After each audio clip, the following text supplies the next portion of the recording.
Naamin Zaleka says US measure against Ethiopia is draconian and by no means justifiable. And West African leaders from regional group ECOWAS suspend Mali from the bloc.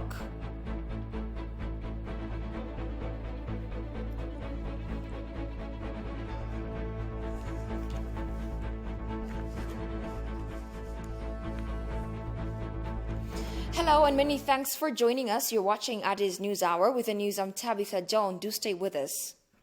Prime Minister Abiy Ahmed has met with the United States Senator James Mountain Inhofe, who opposed the recent visa restrictions imposed on Ethiopia by the Biden administration. PM Abiy wrote today on Facebook, quote-unquote, "I welcome Senator Jim Inhofe, a friend to Ethiopians, to his second home, Ethiopia." The senator last week publicly opposed the visa restrictions imposed on Ethiopia by the Biden administration, stressing that Ethiopia needs our support as they work to end the sectarian violence. Inhofe, a senator from Oklahoma, is in complete opposition against the U.S. decision to impose visa restrictions on Ethiopia. Quote, "I oppose the heavy-handed visa restrictions from the Biden administration. Ethiopia needs our support as they work to end the sectarian violence. Actions like this don't help us get closer to a peaceful resolution," the senator tweeted.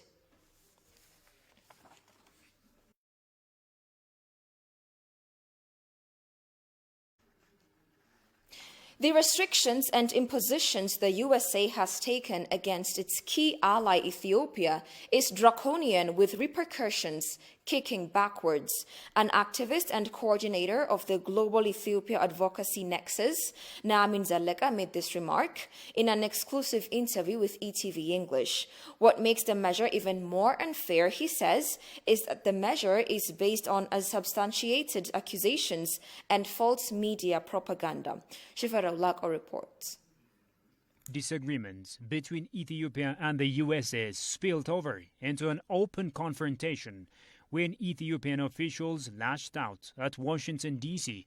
over new measures, including aid cuts and visa restrictions. ETV English approached Naamin Zaleka, one of Ethiopia's opposition leaders in exile and part of the Ginbot 7 movement, which had armed resistance to the Addis Ababa government. Recalling that Ethiopia is an important ally to the USA, he says the measures by the USA are not justifiable. The U.S. administration decision to take such a punitive measure, we can say, is draconian. Typically, such measures, punitive measures, are reserved for enemies of the U.S. Ethiopia has been a long-time ally in the fight against terrorism, and it has been an anchor for peace and stability in a rather volatile sub-region. And Ethiopia has also provided peacekeeping forces in the region and beyond. He also recalls that the USA deliberately lent deaf ear to crimes during the recent TPLF regime. This double standard and such arrogance is not helpful to maintain the long-standing relationship between the US and Ethiopia. Now, with regard to the double standards, take the case of human rights. We can look back and examine many instances where both the US and the EU did not take such punitive measures during atrocities, at the times when atrocities were committed by the TPLF regime, which they supported and propped for over 2 decades. We all remember the war crimes in Somalia region committed by the TPLF regime. There was a genocide in Gambela in 2003. The massacre of hundreds of protesters after they stole the election in 2005. These are just few of the instances. We can cite many plethora of atrocities committed in various regions of Ethiopia. Both the US and EU looked the other way. At best, they limited to quote unquote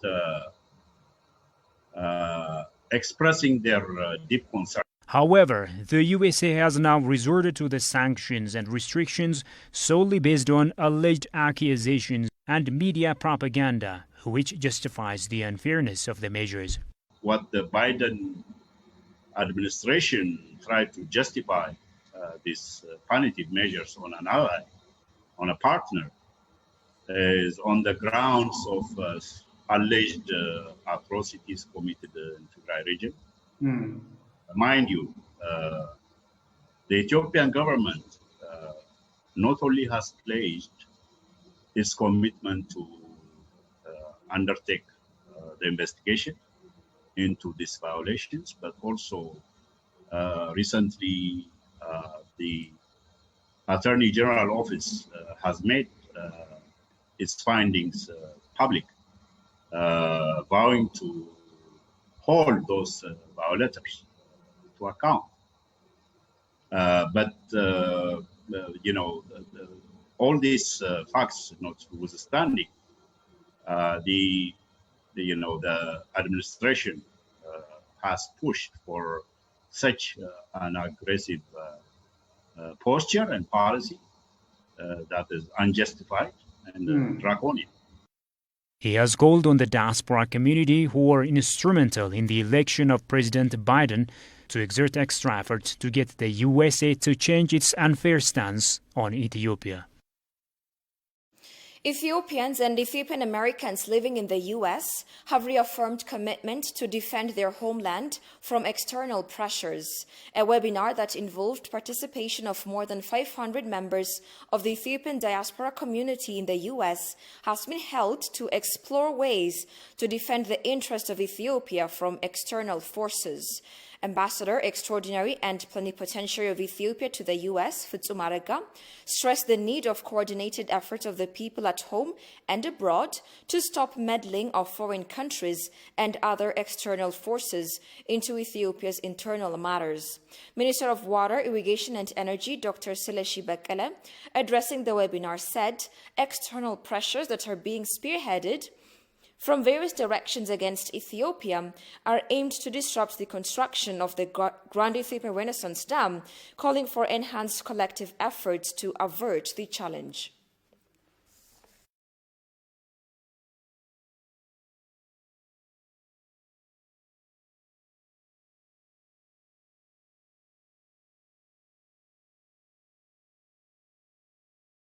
Ethiopians and Ethiopian nationals living in Rome, Italy, have denounced the interference from external forces into Ethiopia's internal matters. Ethiopians who attended the demonstration highly criticized the belligerents from Sudan and Egypt and affirmed unwavering support for the government and people of Ethiopia. They demand the U.S. and its allies to stop unsolicited intervention into Ethiopia, Eritrea, and the Horn region at large. Demonstrators further reaffirmed support to the second filling of the GERD and peaceful and successful process of the upcoming general elections. TPLF and its allies are spreading disinformation and fake news to mislead the world community and bring pressure on Ethiopia and its people, the demonstrators said. They further purchased a 10,000 euros bond for the construction of the GERD.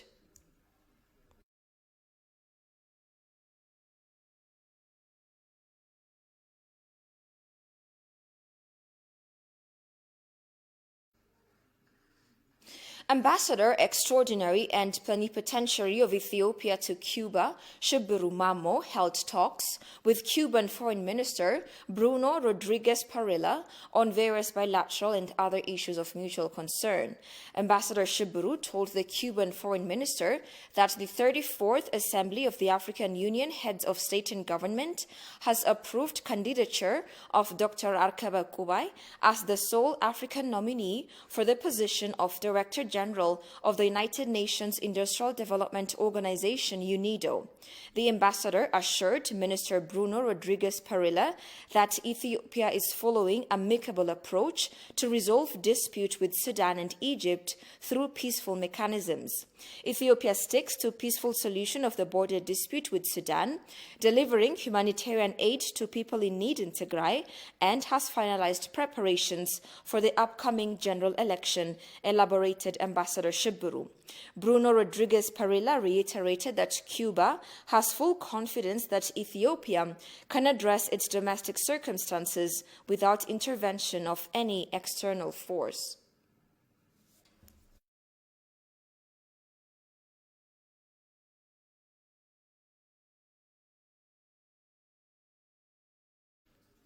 Hundreds of thousands of people took the streets of Addis Ababa to protest against foreign intrusion into the local affairs of Ethiopia on Sunday.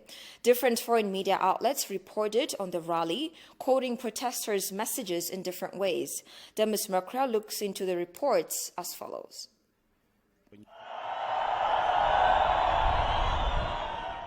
Converging on the Addis Ababa Stadium, these Ethiopians denounce what they call Western interference. It is to be recalled that hundreds and thousands of people took the streets of Addis Ababa to protest against foreign intrusion into local affairs. Following that, different foreign media outlets reported the rally, quoting messages of protest resonated during the rally in different ways. France 24 reported saying thousands of Ethiopians gathered in the nation's capital to protest external pressure on the government over the law enforcement operation in Tigray. The media went further and said protesters at the rally in Addis Ababa carried banners that criticized the United States and others in the international community who are voicing concern over atrocities in Tigray.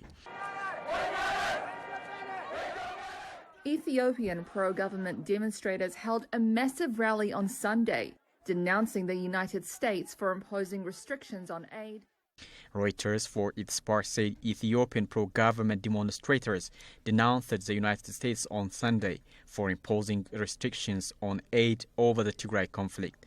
Reuters quoted messages of protesters who said Ethiopia doesn't need a caretaker, U.S. show us neutrality, among other things. African News, on the other side, stated, citing more than 10,000 people in Ethiopia were taking part in anti-U.S. rally in capital Addis Ababa, denouncing President Biden's policy on the conflict in the country's northern region of Tigray. African News stated America's call for a ceasefire and withdrawal from Tigray is regarded as meddling by protesters. African News went further and quotes a protester named Abaratas Faye, who said he came out to the rally to oppose the idea of foreign countries trying to interfere in Ethiopia's domestic affairs to babysit his country.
የፓርኩ ከፍተኛ ቦታ ዶዶ ተራራ የሚባል ቦታ አለ። እሱ ነው የፓርኩ ከፍታ ቦታ። ከሌላው በጣም የተለየ ቦታ ነው። አካባቢውም በጣም ቀዝቀዝ ያለ ቦታ ነው። እንደገናም ደግሞ ያሉት ሪሶርሶች በበቂ ሁኔታ የሚታዩበት የዶዶ ጋራን በፊት ለፊቱ የሚታይ ዋናው የቱሪስት መስህብ ተብሎ የሚጠራው በፊት ለፊቱ የሚታይ ቦታ ነውና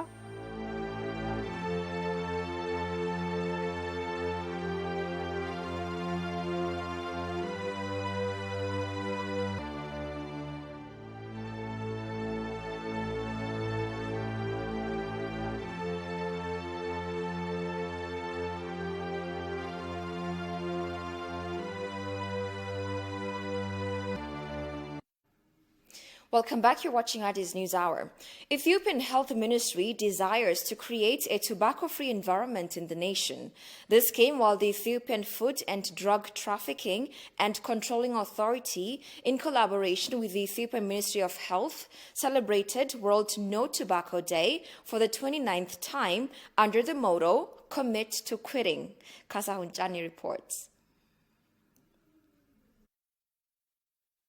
The Ethiopian Ministry of Health has celebrated World No Tobacco Day for the 29th time in collaboration with the Ethiopian Food and Drug Administration under the motto Commit to Quitting. Accordingly, Health Minister Dr. Lia Tadessa said World No Tobacco Day is meant to raise awareness of the dangers of tobacco and to create a tobacco-free world. Every year that we commemorate this day of World No Tobacco is in addition to the national and international activities that are being done on tobacco control, like of course legislation and proclamation that has been out for the last 3 years to have a strong tobacco control and its implementation. This is to help us create more awareness of the community on the role that each individual and each institutions have in terms of tobacco control to create a tobacco-free society. And this is because tobacco has a lot of health, economic, social disadvantages and damage that it creates. So this is to collectively work towards that vision of having a tobacco-free society. And this year it makes it also more timely because in addition to the many health problems that tobacco creates in terms of non-communicable diseases like heart diseases, diabetes and other very difficult problems, within this pandemic of COVID-19, evidences have shown that people who smoke are more vulnerable to get severe COVID and even have high mortality from COVID than people who are not smokers. In a similar development, Director General of the Ethiopian Food and Drug Administration, Heran Garba, also urged Ethiopians to work hard to prevent dead diseases due to tobacco use. The prevalence of smoking is low in Ethiopia when it's compared to other countries. But this does not mean that there will be, if we don't control it appropriately or we don't prevent, we don't educate, we don't aware the young population, that does not mean that the curve will increase. Because more than 70% of our population is less than 30 years of age, and 50% of it is less than 18 years of age. So this is a vulnerable population group where the tobacco industry also targets. So we have to work on this population, but I cannot say that the tobacco prevalence is declining or increasing unless we have a substantial study in place. Smokers should be very committed enough to quit smoking, and also the young population, they should be committed enough to tackle or to withstand the peer pressure of getting into tobacco smoking. So some youngsters say that this is for fun, you can smoke one day, one time, and then you can leave it. No, you should never start smoking. Once you start smoking, then you will continue. You will be addicted because nicotine is very, very addictive, even more than heroin and other very hard drugs. So it's very addictive. So I ask, taking this opportunity, the young people not to use tobacco at any time. besides World Health Organization representative in Ethiopia. On his part, stated that the annual campaign did has an opportunity to raise awareness on the harmful and deadly effects of tobacco use and second-hand smoke exposure. It was in 1987 when the member states of the World Health Organization agreed to observe May 31st as the World No Tobacco Day, to draw attention to the tobacco epidemic and the preventable deaths and sickness it causes. In Ethiopia, more specifically, the Global Adult Tobacco Survey in 2016 reported that there were an estimated 3.2 million current smokers. With regards to motivation to quit smoking, the results are extremely encouraging, with 52% of the smokers indicating that they have either attempted to quit or were thinking of quitting. This is a huge opportunity that we need to capitalize on, to try and help these individuals who are committed to quit, to help them push them across the line so that they are able to give up tobacco smoking habits.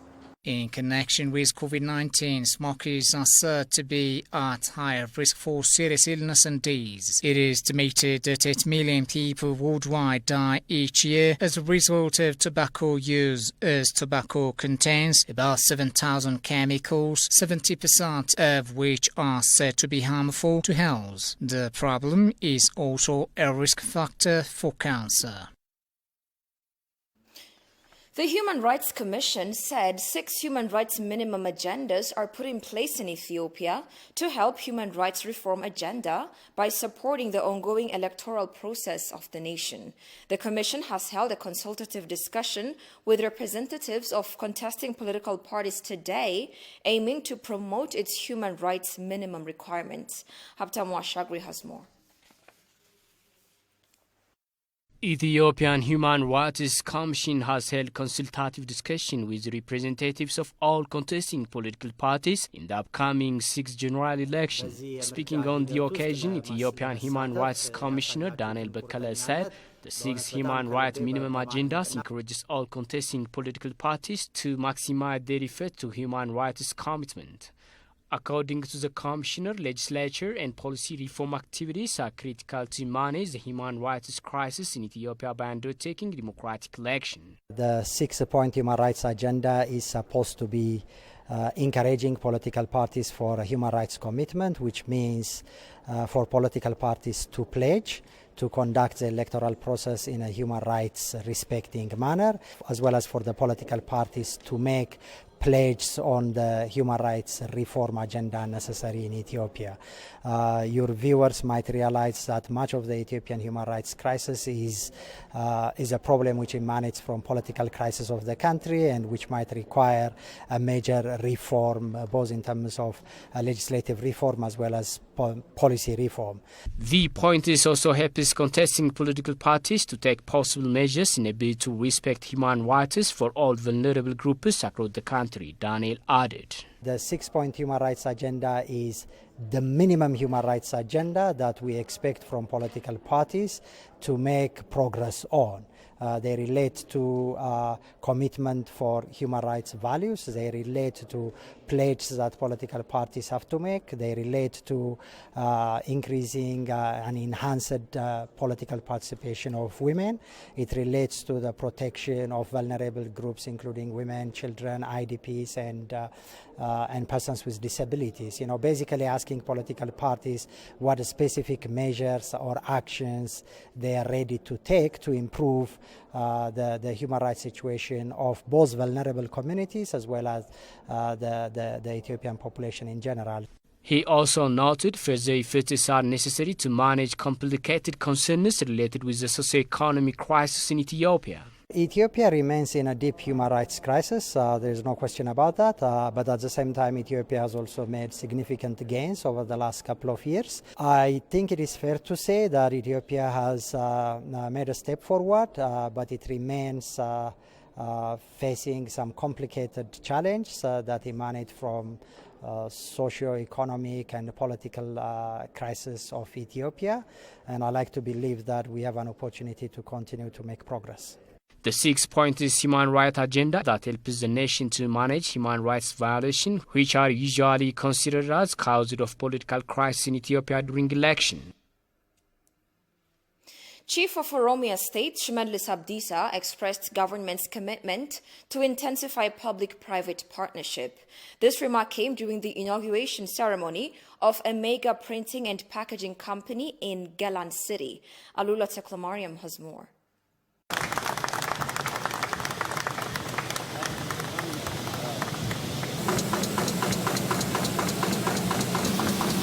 Melba Printing, Publishing and Packaging Share Company seems to address the long-standing bottleneck in the sector.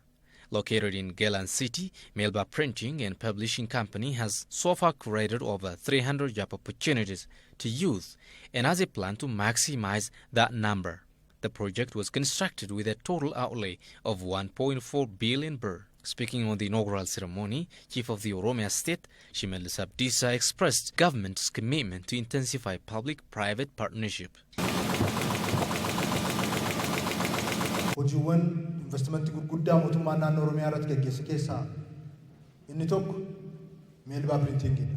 The state of Oromia will continue working with private companies to address problems in connection with supply chain of products. The government will allocate enough budget to fill the gap where private companies do not address. Melba Printing and Publishing Share Company is a joint venture established by the government and private companies. It is highly anticipated to boldly solve long-standing challenges in the sector. Meanwhile, board chair of Melba Printing and Publishing Share Company, Daba Debele, said the construction of this project will have significant role in addressing challenges that Ethiopia has been faced with in the printing and publishing sector. This industry has the capacity of printing 120,000 books per day and 65,000 pages per hour. With laser compartments. It is an end-to-end technology with perfect binding, line, stitching work line, tying, folding, logistics, power system, and the quality control units. This state-of-the-art plant materialized at the total cost of 1.4 billion Ethiopian birr. We now welcome all government departments, embassies, agencies, NGOs, investors of all sectors, and the public at large. We kindly invite you to be partner with Melba Printing, Publishing, and Packaging PLC in order to meet and excite your printing, publishing, and packaging needs. Furthermore, German ambassador to Ethiopia, Stefan Orr, expressed his country's commitment to support Ethiopia's technological transformation. I'm delighted to see German companies and technology as part of this development. Manroland Goss, a hidden champion in the world of printing technology, VIP Systems, Kolbus Müller-Martini, and Agfa have provided a state-of-the-art solution to the specific demands of the Ethiopian market. As I pointed out before, machines are only part of the education. One of the focal points of our development cooperation with Ethiopia is TVET, or Technical and Vocational Education and Training. Together with our Ethiopian partners like the Ministry of Science and Higher Education, we have successfully developed the legal framework and national strategies to expand vocational training in Ethiopia. Melba Printing, Publishing and Packaging Share Company is set to produce 65,000 papers per hour. On top of that, the company has a plan to publish over 50 million books every year.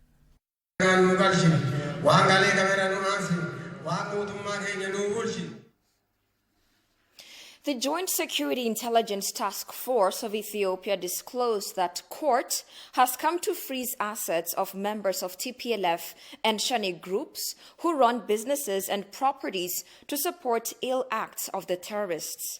Asset freezing measures have been taken against members and leaders of TPLF, including Lieutenant General Taddese Wareda or Wadi Wareda, over terrorism acts. It has also deactivated assets of 141 suspected members of the groups.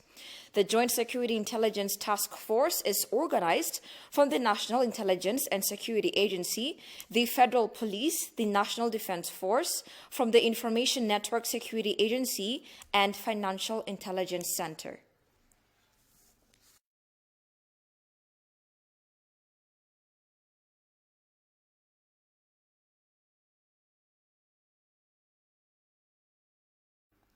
And finally, to a story from across Africa. West African leaders from the regional group ECOWAS have suspended Mali from the bloc, but did not impose new sanctions as they were afraid of worsening the country's security situation. They met and called on Mali's new president, Colonel Assimi Goïta, to hold a presidential election next February as promised, and to continue supporting the regional fight against armed groups linked to Al-Qaeda and ISIL. Jerusalem Betaha compiles the story from Al Jazeera and Africa News. West African leaders suspended Mali from their regional bloc Sunday over a coup last week. Ghanaian president, however, believes ECOWAS must remain resolute in supporting the people of Mali to find a peaceful resolution. The recent happenings in Mali have again raised anxiety levels in the region and have somewhat shaken the hope many had of a peaceful, successful transition, which will result in the return to a democratic government in Mali and ultimately and hopefully the political stability of the country. Mali's neighbors and international powers fear the latest revolt will jeopardize a commitment to hold a presidential election next February and undermine a regional fight against armed groups linked to Al-Qaeda and ISIL or ISIS. Speaking after the meeting, Ghana's Foreign Minister Shirley Ayorkor Botroy said Mali's suspension from ECOWAS takes immediate effect until the deadline of the end of February 2022, when the country's interim leaders are supposed to hand over to a democratically elected government. The bloc's final communique also called for the immediate appointment of a new civilian prime minister and the formation of an inclusive government. ECOWAS continued to urge all international partners, including the African Union, the United Nations and the European Union, to support the successful implementation of the transition in Mali. Heads of states have resolved to when Mali, the mediator, will remain in place and continue to engage the Malian Authority to ensure that, and of course the ECOWAS Commission. And we're asking and appealing to all the international communities to engage Mali and to assist Mali on the path so that they do not derail from the conditions. Mali's new president, Colonel Assimi Goïta, seized the power by deposing the president and prime minister and forced their resignations, a move regional bloc leaders condemned and said violated mediation steps. You're watching Addis News Hour, a quick recap of the day's headlines. PM Abiy welcomed Senator Jim Inhofe to his second home, Ethiopia.